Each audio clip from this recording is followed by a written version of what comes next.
পৃথিবীর বেস্ট মানুষটাকে আপনাদের সামনে একটু উপস্থাপন করা। এই মানুষটার নাম আপনি জানেন, কালিমা জানেন, সব কিছু জানেন, কিন্তু কল্পনা করেন তো তার কয়টা কনটেক্সট আপনার মাথায় আছে, তার কয়টা আচরণ আপনার মুখস্থ আছে। আজকের আয়োজন একটা দুঃখজনক অধ্যায় হচ্ছে, বলতে হচ্ছে যে আয়োজনটা রোকেয়া হলে ইতিহাসে প্রথমবারের মতো হয়েছে।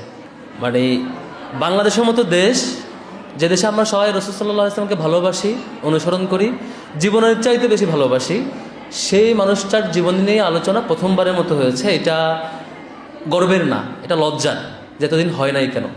তবু শুরু করতে পেরেছি, এবং এত সুন্দর আয়োজন করার জন্য আজকে যারা কষ্ট করেছেন, রোকেয়া হল সংসদের বিপিজিএস, এজিএস থেকে শুরু করে সাহিত্য সম্পাদক, সংস্কৃতি সম্পাদক, ভলান্টিয়াররা, সবাইকে শুভেচ্ছা জানাচ্ছি। আমি জাস্ট একটা অবজারভেশন শেয়ার করব। আমি কার জন্য পেরেশান হই, কাকে আমি ফলো করি, কাকে পড়তে চাই, কার জন্য অনেকক্ষণ ভাবি, এটার একটা ইম্প্যাক্ট অ্যানালাইসিসের সুযোগ আছে। ইম্প্যাক্ট ফ্যাক্টর অ্যানালাইসিস আমি দুইভাবে করি। নাম্বার ওয়ান, সেটা হচ্ছে আমি যে মানুষটাকে জানি বা জানতে চাই, ফলো করি, ওনার ইম্প্যাক্ট কত বছর ধরে চলছে। আমি মিন করছি, ধরেন কার্ল মার্কস, তিনি কিছু একটা লিখেছেন, লেখার পরে বহুদিন পরে কিছু মানুষ তাকে ফলো করতে শুরু করলো, তার লেখাকে ভাবতে শুরু করলো, সেটা ফলো করতে গিয়ে একটা কোথাও কোথাও বিপ্লব হলো, কাস্টমাইজ করে এক পর্যায়ে কিছুদিন কন্টিনিউ করলো। অর্থাৎ উনি নিজে এটা করেন নাই, উনি লিখেছিলেন, পরে কেউ এটা এক্সটেন্ড করেছেন, তারপরে সেটা কন্টিনিউ করেছেন কেউ কেউ, পরে এটা ফল করছে। আর রাসূল সাল্লাল্লাহু আলাইহি ওয়াসাল্লামের ক্ষেত্রে আমরা যেটা পাই সেটা হচ্ছে আইডিয়াটা ওনার মাধ্যমে সমাজে আসছে, আসার পরে তিনি নিজে এটা প্র্যাকটিস করেছেন, করে একটা গ্রুপকে কনভিন্স করেছেন, করে সেই গ্রুপটা দিয়ে সেটা এস্টাবলিশ করেছেন, করে সেটা সাকসেসফুলি সফল হিসাবে দেখেছেন, দেখার পরে ফাইনালি এই গ্রুপটা হাজার হাজার বছর ধরে সেটা কন্টিনিউ করেছেন।